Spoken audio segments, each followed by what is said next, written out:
Hi, once again, it's Matthew here from Matthewnorthmusic. Now, today's video is kind of a behind-the-scenes thing, really.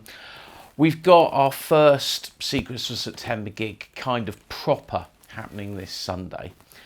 And I thought it might be interesting for some of you just to see the kit I'm going to be using, because when Secrets for September was a much more regular gigging band, you know, we had a full complement of musicians, guitar, bass, drums, singer, and some of the keyboards were on a backing track, which is kind of what you do when you don't have a keyboard player and you only need keyboards on 2 or 3 songs. And so what I'm kind of wanting to do is to have something that sounds a bit more like a full band, but with effectively me playing all the instruments. And kind of what you need to do for that is that you need to have a little bit of help with a bit of extra technology. So this is kind of what I'm going to be using on Sunday.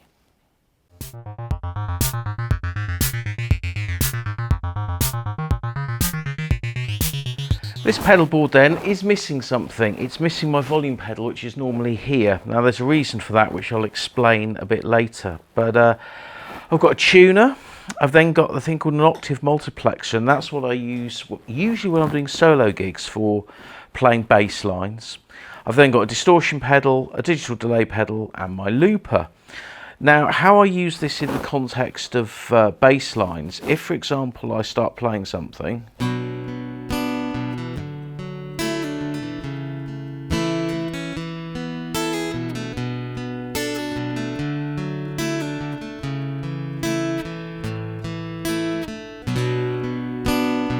so that's playing, I can stick the octave multiplexer on and stick that to record.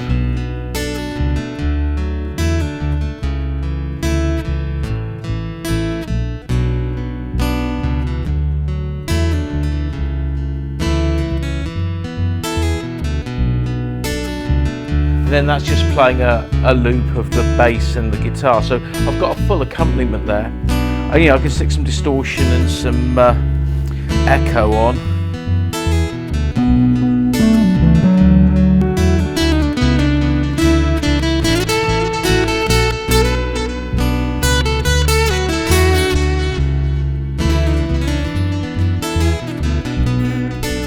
So yeah, I kind of use that quite a lot in my solo set.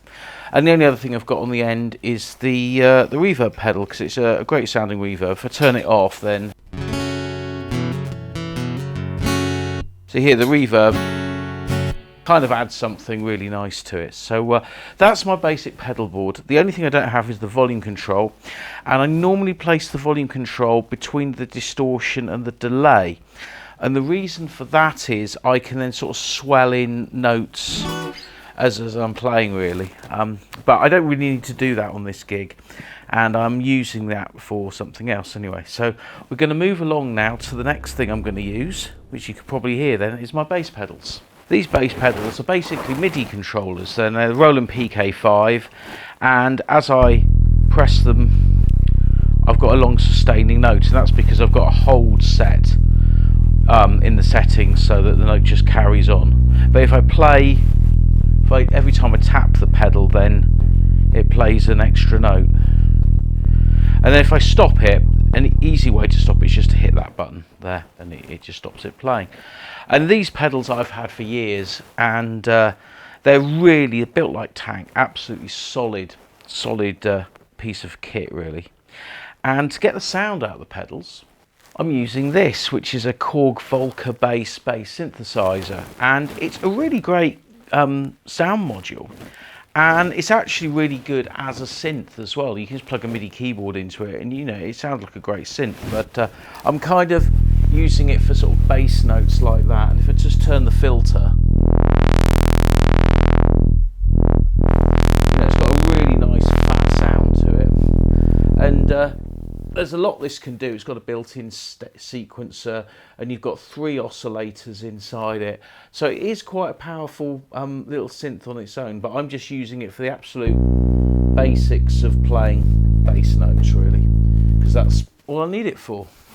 As I play, I kind of want to, you know, play the notes as I'm going along. So, you know, I'll be going.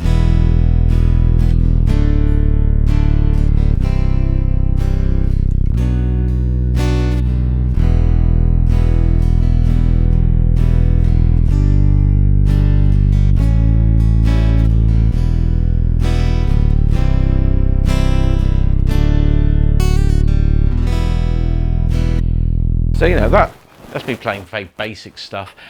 I try not to try and play like walking bass lines and stuff because it is just too complicated and I can't do it. Now, there's another thing I've got connected to these bass pedals. And you can see I've got another synthesizer on the floor. And this is a Roland D05. It's basically like a reissue of the Roland D50 synthesizer, but in this Korg Roland Boutique pedal synth format. Sorry, I'm very tired today.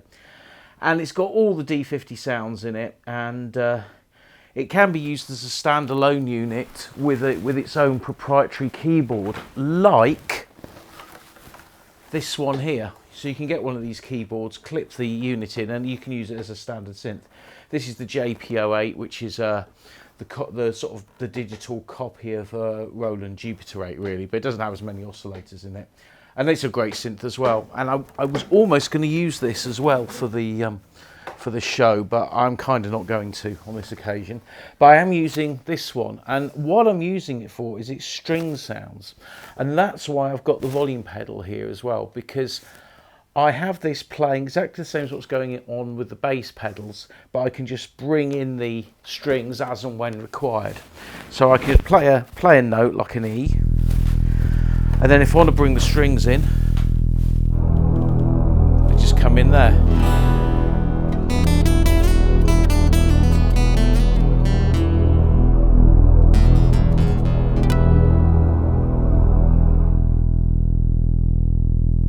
So, you know, it's a great sound, and if you play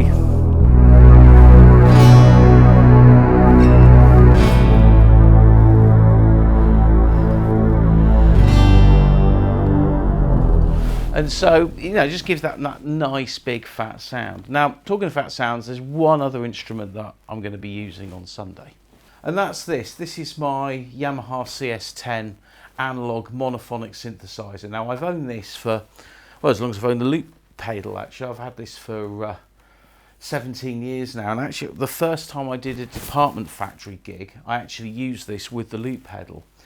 And if I just sort of play it clean, you know, it's got a great sort of proggy sort of 80s sound. But if you add some digital delay to it, then it really comes alive, and you go.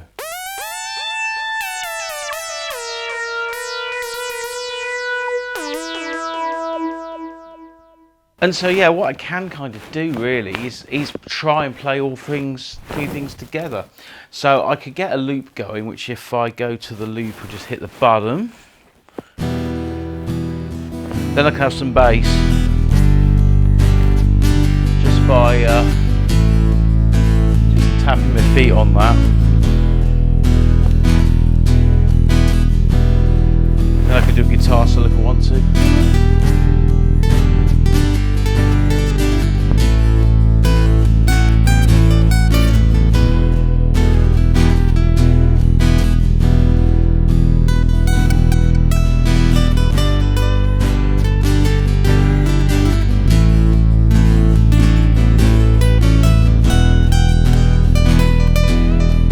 My Les Dawson.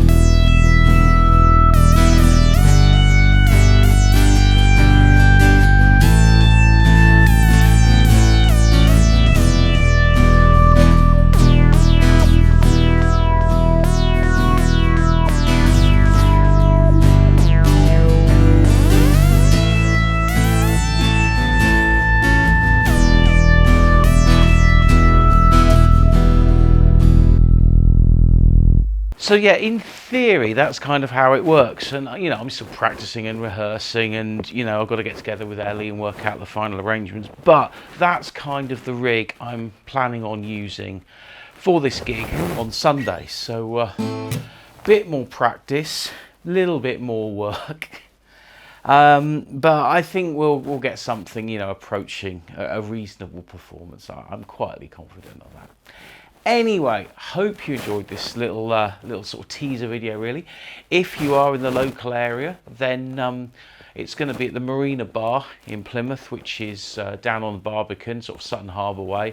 If you know where the Barbican is, where all the sort of main bars are around the harbour side, then you want to be on the side where the Three Crowns is. Walk down towards Annabelle's, keep going a bit further along the cobbles, and it's on the left-hand side. And we'll be there on Sunday. Anyway, hope you enjoyed this video. If you have, please like and subscribe, and I'll see you on the next one.